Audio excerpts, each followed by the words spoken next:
تو یہ ممکن ہی نہیں کہ اگر یہاں لوگوں کی زندگی موت کا معاملہ ہو تو فوج کسی صورت میں کوئی ہوتا نا کہ بڑے کاملی ریئیکٹ کرے، جیسے کہ پچھلے کور کمانڈرز نے بھی کہا ریسنٹلی جو ہوئی ہے یہ ایکٹ آف وار ہے. اس کی کیا وجہ ہے؟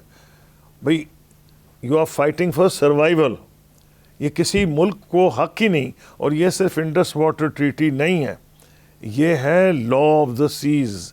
یہ اس کے علاوہ بھی پاکستان کا under international law, customary international law, ہمارا رائٹ ہے اپر لوور رائپیرین کا، وہ ری انفورس ہو گیا ہے انڈس بیسن ٹریٹی سے. اس میں تو کوئی ہل جل کی کوئی گنجائش نہیں. اور ابھی جو ایوارڈ آیا ہے ابھی ریسنٹلی وہ بھی کلیئر ہے. تو قانون بھی پاکستان کے حق میں ہے.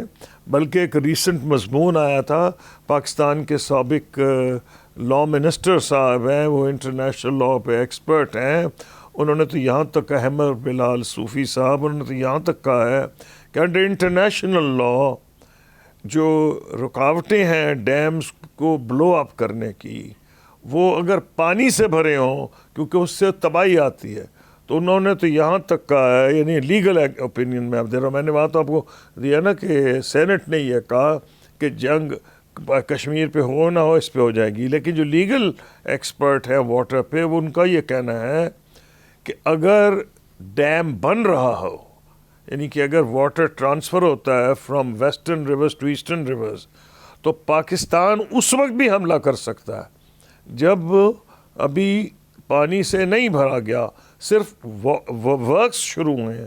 تو پاکستان ان کا تو یہ خیال ہے کہ اس پہ بھی حملہ کر سکتا ہے، اور انٹرنیشنل لا پروٹیکٹ کرتا ہے، کیونکہ انٹرنیشنل لا نارملی ڈیمز کو اور اس قسم کی چیزوں کو اس لیے اس کے کو آبجیکٹ کرتا ہے کہ اس سے جو تباہی پھیلتی ہے وہ بہت سے لوگوں میں، بہت سے علاقے میں پھیل جاتی ہے.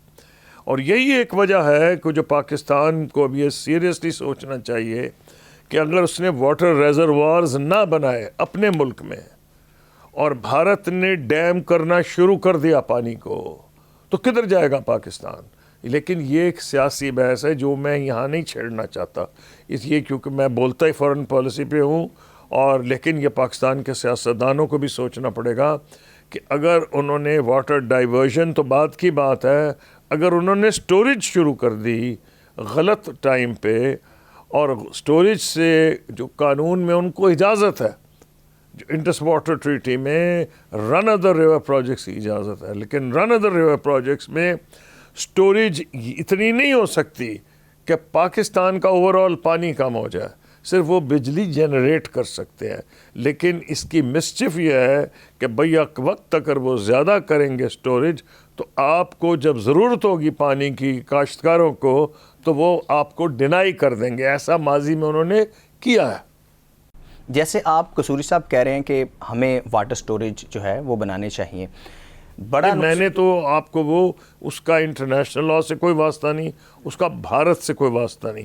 یہ ہماری اپنی بے وقوفی ہے، ہمارے پولیٹیکل سسٹم کا فیلئر ہے کہ ہم بھوک سے مر جائیں گے، پانی پیاس سے مریں گے، لیکن ہم اگریمنٹ نہیں کر سکتے. یہ ہمارا پولیٹیکل فیلئر ہے. میں کسی کو نہیں بلیم کر رہا، تمام حکومتوں کا، تمام سیاستدانوں کا، کہ وہ بڑے نیرو انٹرسٹ دیکھتے ہیں اور یہ نہیں دیکھتے کہ یہ لکھا ہوا بھارت اعلان کر رہا ہے. وہ انہوں نے پروجیکٹس اعلان کر دیے ہیں، اور پروجیکٹس اگر اعلان کر دیے ہیں، میں نے تو آپ کو کہا نا کہ انڈر انٹرنیشنل لا بھارت یہ نہیں کر سکتا.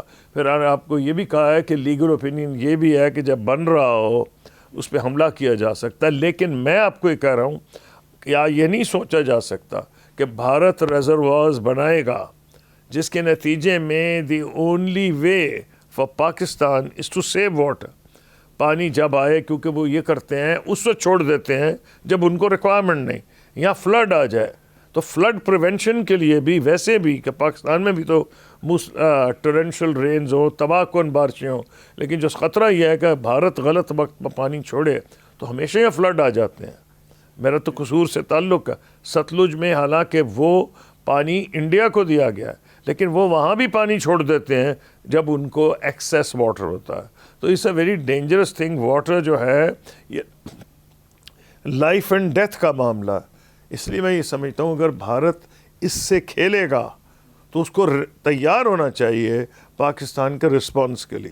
امیڈیٹلی پاکستان کو کون سے سٹیپس لینے چاہیے؟ یعنی بھارت نے تو معاہدہ معطل کیا ہوا ہے اور جیسے وہاں پروجیکٹس بنتے ہیں تو معطل ایک تو ہے نا سیاسی ایسپیکٹ، جی ہم نہیں آنے دیں گے، پانی کا قطرہ نہیں آنے دیں گے وغیرہ وغیرہ وغیرہ، یہ کہنے کی باتیں ہیں.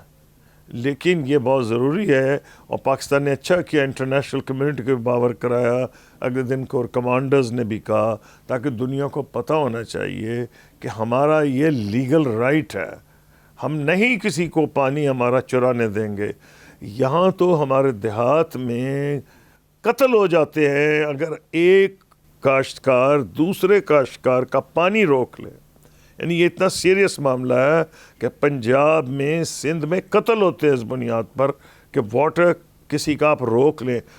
کجا یہ کہ ایک پوری قوم ایک دوسرے ملک کا، یہ ایک پورا ملک دوسرے ملک کا پانی روک لے، تو کیسے آپ توقع کر سکتے ہیں کہ اس کے اوپر جنگ نہیں ہوگی؟ میں ان لوگوں میں ہوں جو امن چاہتا ہوں، جس نے کتاب لکھی ہے، جس نے کوشش کی.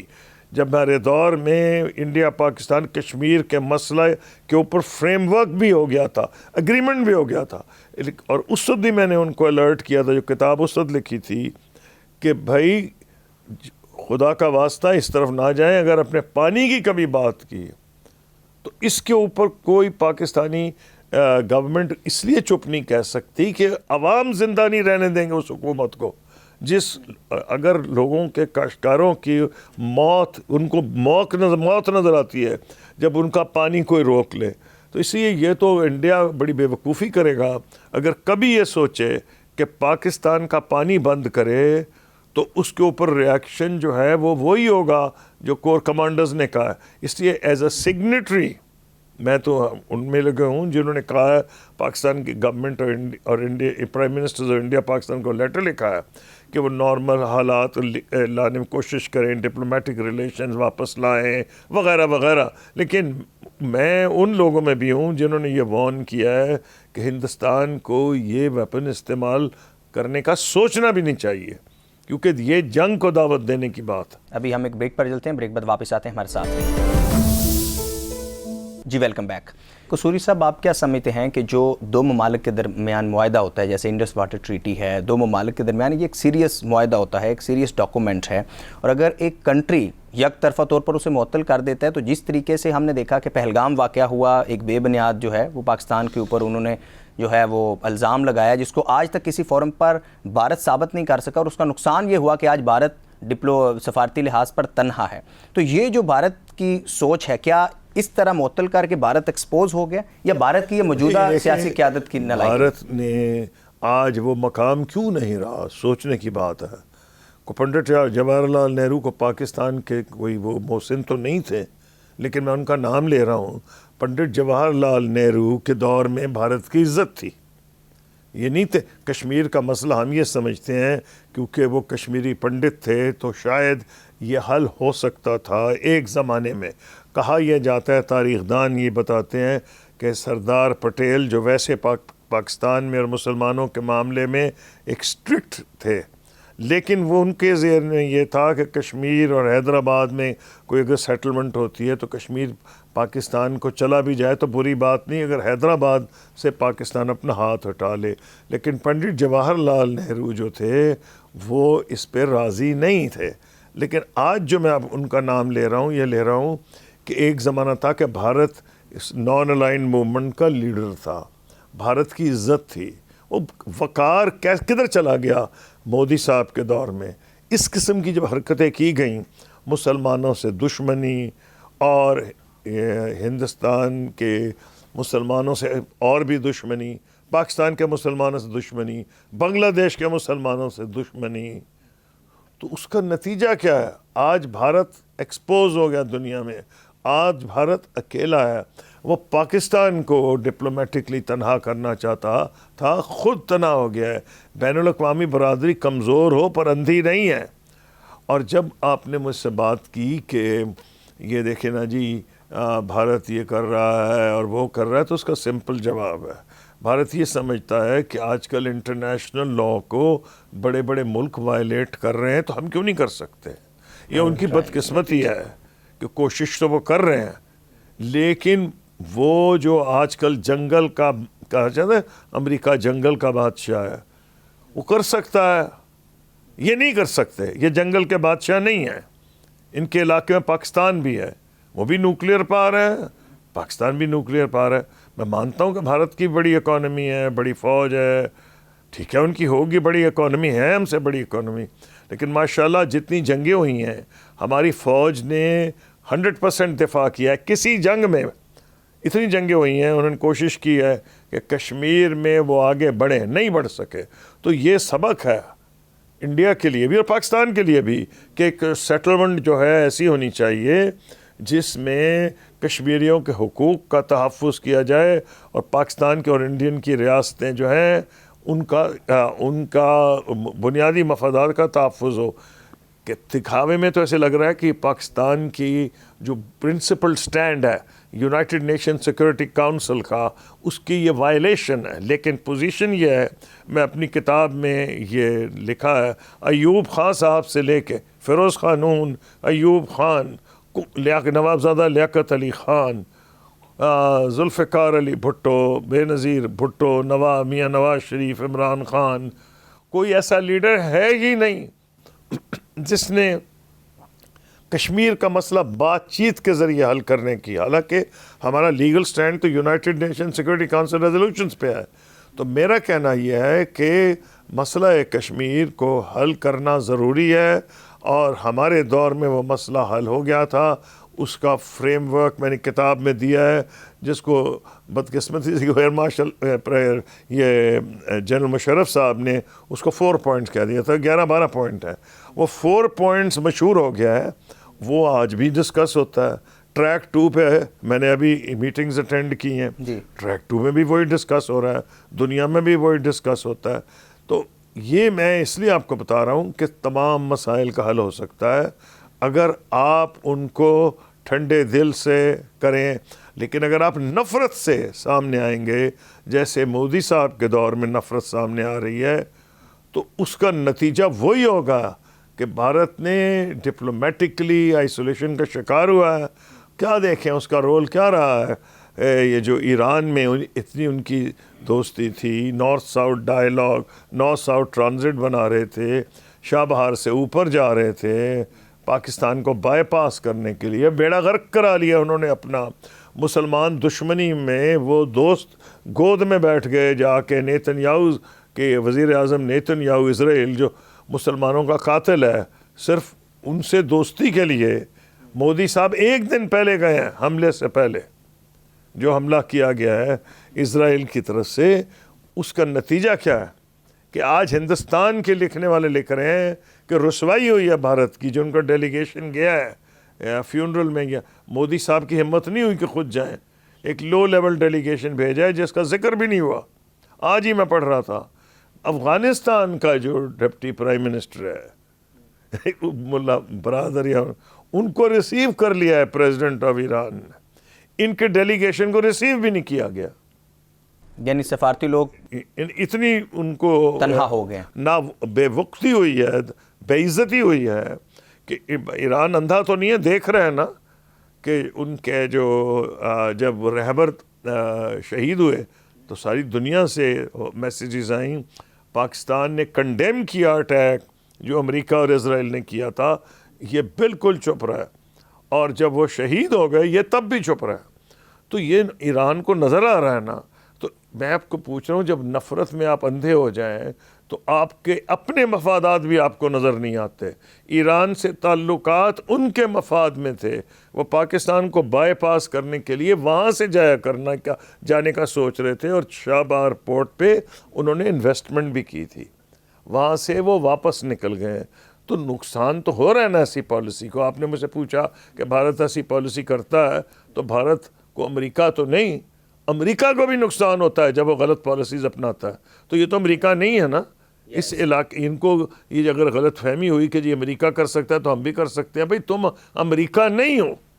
یہ کیونکہ اس غلط فہمی کا شکار تھے, ان کو نقصان اٹھانا پڑا. سابق وزیر خارجہ خورشید محمود قصوری صاحب کے ساتھ ہمارا پروگرام جاری ہے. ابھی ہم ایک بریک پر چلتے ہیں, بریک بعد واپس آتے ہیں, ہمارے ساتھ رہیے. جی ویلکم بیک.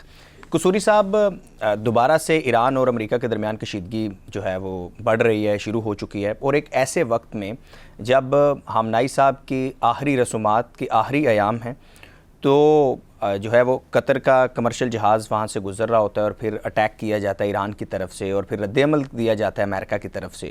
تو ایک پہلے ہم نے دیکھا جنگ شروع ہوئی, جنگ بندی ہوئی, جو دونوں ممالک کے درمیان جو ایم او یو سائن ہوا. تو اب آپ کیا دیکھ رہے ہیں کہ کیا؟ میں یہ دیکھ رہا ہوں جی کہ بدقسمتی سے کہنا پڑے گا کہ ایران نے کی ہوگی چھوٹی موٹی وائلیشن, لیکن امریکہ زیادہ بڑی وائلیشنز کر رہا ہے.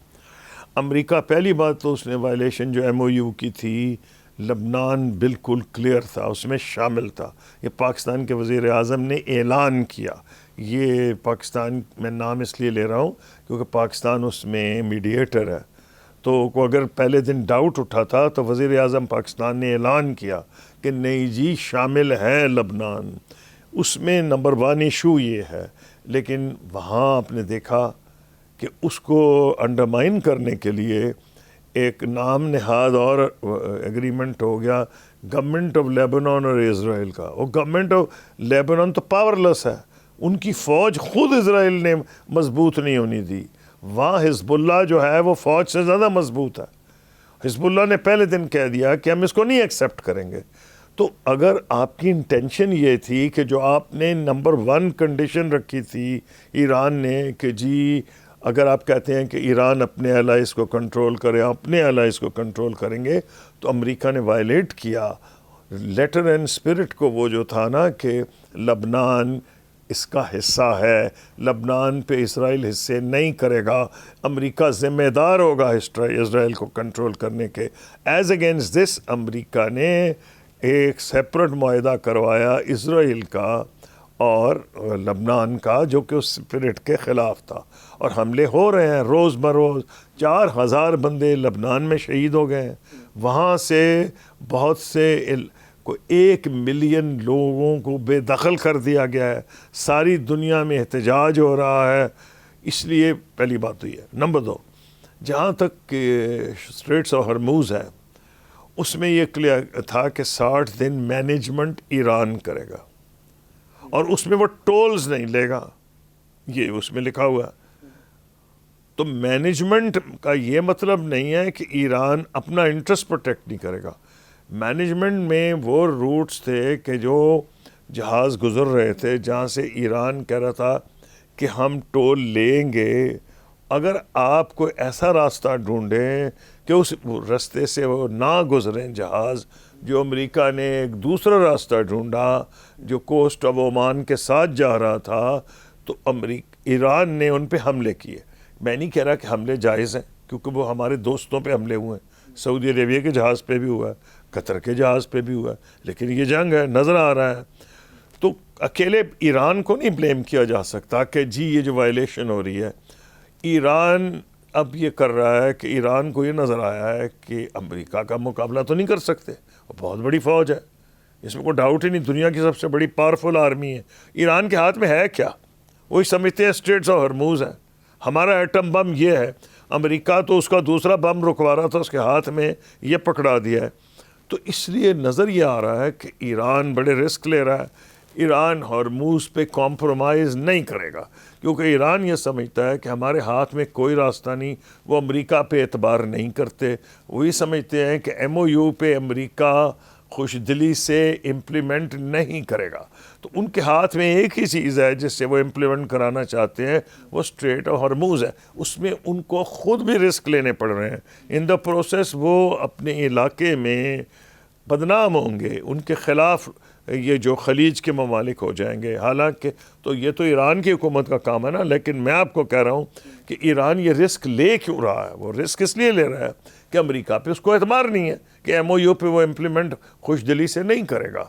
تو یہ میرا یہ خیال ہے کہ دونوں ملکوں کو ایک بات کا اندازہ ہو جانا چاہیے, اور ہو گیا ہے, کہ امریکہ کو کچھ بھی نہیں ملے گا مزید جنگ کر کے, اور ایران کو بھی کچھ نہیں ملا. ایران تو بیچارہ بہت نقصان اٹھا چکا ہے. 20,000 بلڈنگز تباہ ہو گئی ہیں, 4,000 بندے شہید ہو گئے. پہلے ہی حملے میں 300 بچیاں شہید ہو گئی تھیں. تو ایران کو تو کچھ نہیں ملے گا نا, ان کا تو انفراسٹرکچر تباہ کر دیا گیا ہے. 20 سال ان کو پیچھے کر دیا گیا. اسی لیے $300 بلین کا ذکر ہو رہا ہے کہ $300 بلین کا ایک فنڈ ہوگا جس کو ریپریشنز مانگ رہا تھا ایران. وہ تو نہیں, انہوں نے ریپریشنز کا ٹرم تو نہیں یوز کی, لیکن انہوں نے کہا جی $300 بلین استعمال ہوں گے اس میں ایران کی ریکنسٹرکشن میں. اور امریکہ نے اپنے آپ کو بچانے کے لیے, امریکن پبلک کہہ دی ہمارا پیسہ کوئی نہیں اس میں ہوگا. یعنی کہ ہم سزا کے طور پہ جرمانہ نہیں ادا کر رہے, وہ جرمانہ ان سے ہی دلوائیں گے جن پہ حملہ ہوا ہے. یعنی کہ اور جن کی مرضی کے خلاف امریکہ نے جنگ کی, خلیج کی ریاستیں, ان سے پوچھ کے تو نہیں حملہ کیا تھا. ایران نے خود حملہ کیا, امریکہ نے حملہ کیا تھا, جس کا ایران شروع سے کہہ رہا تھا کہ ہم اس کا جواب دیں گے اڈوں پہ. اڈے اگر وہاں ہیں تو بدنصیبی ہے, ان اڈوں پہ حملہ ہو رہا ہے. تو اسرائیل کی تو کوشش ہی ہے کہ مسلمان سے لڑے. وہ تو چاہتا ہے کہ ایران کی عربوں کا جنگ ہو جائے, لیکن یہ امریکہ کے مفاد میں نہیں ہے, کیونکہ امریکہ ایک سپر پاور ہے. امریکہ نے اور انٹرسٹ دیکھنے. اسرائیل نے تو یہ جو پرائم منسٹر ہے, یا وہ جیل جائیں گے یا جنگ کریں گے. جتنی دیر جنگ ہو رہی ہے جیل سے بچے ہوئے ہیں, وہ تو جیل جا رہے ہیں کرپشن میں. انہوں نے روکنے کے لیے کوشش کیا ہے کہ جنگ ختم ہی نہ ہو. یہ امریکہ نے سوچنا ہے کہ بھائی یہ جو گیم ہے اسرائیل کی, کیا یہ ہمارے مفاد میں. سب سے پہلی بات تو یہ کہ امریکہ کا اکثریت پبلک اوپینین اس نتیجے پہ پہنچ گیا کہ یہ جنگ امریکہ کی نہیں اسرائیل کی ہے. اسی کی قیمت ادا کرنی پڑ رہی ہے پریزیڈنٹ ٹرمپ کو. اب شکار وہ اس بات کے ہو گئے ہیں کہ ایک طرف وہ مرتا کیا نہ کرتا گیا تو امپلیمنٹ کریں MOU. تو جو وہ طبقہ ہے ریپبلکن پارٹی کا, ڈیموکریٹس کو چھوڑیں, وہ بھی حملے کر رہا ہے کہ جی یہ تو سرنڈر ڈاکومنٹ ہے, تم کیا کر کے آ گئے ہو. کیونکہ وہاں ہو رہے مڈ ٹرم الیکشنز, ڈیموکریٹس بھی گرم ہو گئے. تو ٹرمپ کبھی ٹھنڈی, گرم اور سرد, ہاٹ اینڈ کولڈ اس لیے بلو کرتے ہیں. کبھی وہ یہ جسٹیفائی کرتے ہیں MOU کو, کبھی وہ ان لوگوں کو سیٹسفائی کرتے ہیں جو کہہ رہے ہیں سرنڈر ڈاکومنٹ ہے. نہیں, وہ کہتے ہیں ہم تو ایران کے اوپر سخت ایکشن لیں گے. یہ ڈینجرس مومنٹ ہے. تدبر کی ضرورت ہے دونوں سائڈز پہ, اور امریکہ کا لاس زیادہ ہوگا. اسرائیل کا تو کچھ بھی نہیں, وہ تو چاہتے ہیں جنگ ہوتی رہے, اور ایران کو بہت تدبر دکھانا پڑے گا. ایک مشکل امتحان میں وہ ہیں, اور میں یہ چاہتا ہوں کہ وہ تدبر دکھائیں.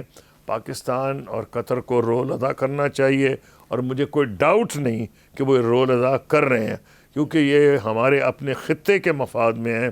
پاکستان, انڈیا, بنگلہ دیش. انڈیا جو خوش ہو, اس کو تکلیف تھی کہ پاکستان کوئی اور رول ادا کیوں کر رہا ہے. اس کو یہ سوچنا چاہیے کہ پاکستان کی کوششوں سے ہندوستان کے غربا کا بھی بہتری ہوگی. پاکستان کی تو ہوگی, بنگلہ دیش کی بھی ہوگی, جو غریب عوام ہے اس علاقے میں, کسی ملک میں بستے ہیں, جس حساب سے قیمتیں بڑھ رہی ہیں گیس کی, تیل کی. قصوری صاحب, 100 سے زائد جو ہیں پاکستانی اور انڈین, جن میں آپ بھی شامل ہیں, جنہوں نے لیٹر پر سائن کیا ہے, دونوں حکومتوں کی طرف سے کوئی سنجیدہ جواب نہیں ملا. تو آپ دیکھیں, جب بات سچ کرنی ہو نا, آپ جواب نہیں توقع کر رہے, آپ یہ اپیل کر رہے ہیں پبلک کو. ہندوستان کی 33% پبلک دیتی ہے ووٹ مودی صاحب کو, 66% خلاف دیتی ہے. ہم ان کو اپیل کر رہے ہیں کہ یہ پالیسی جو ہے یہ تمہیں مروائے گی, ہندوستان پاکستان تعلقات خراب کرائے گی.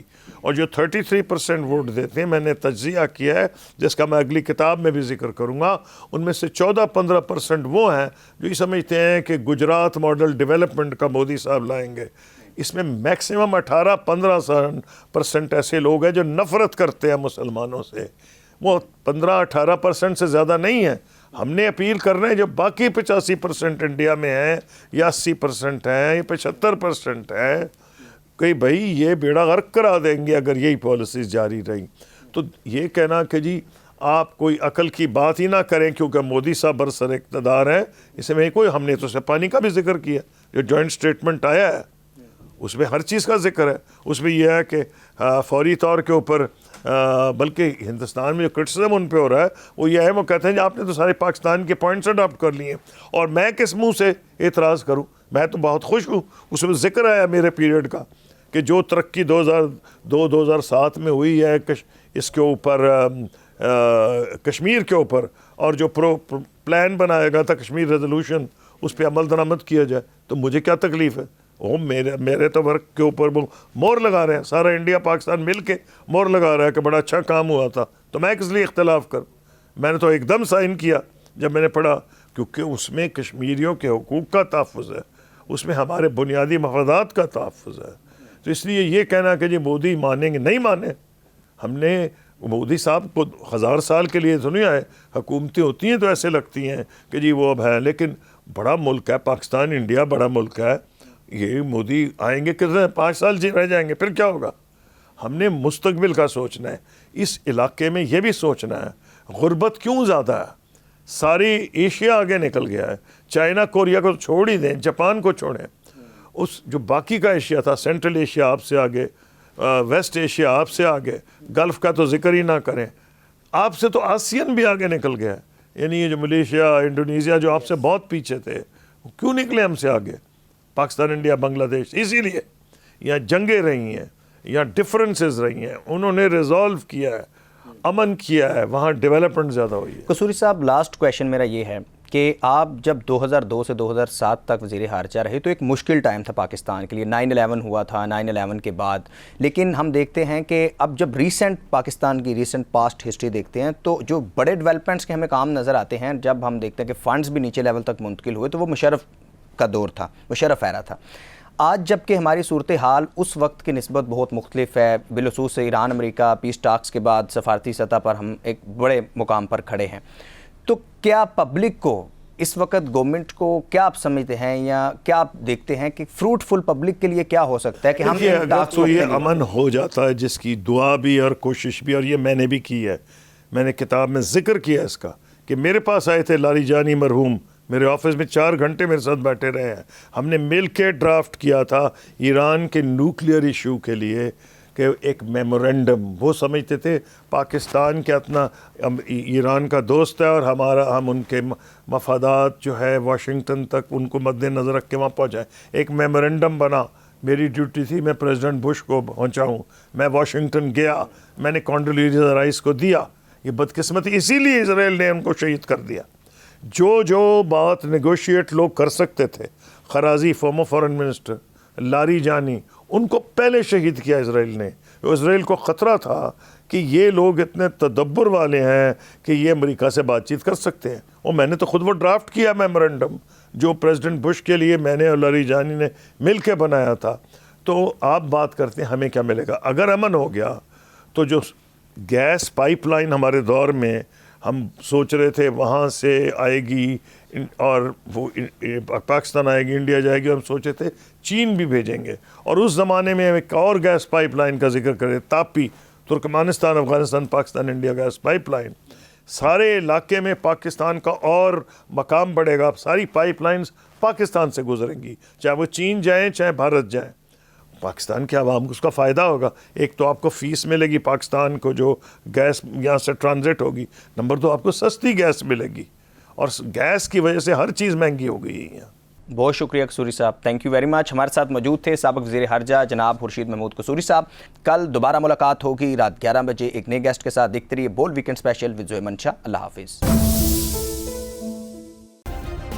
سبسکرائب کریں اور بیل دبائیں تاکہ کوئی خبر رہ نہ جائے۔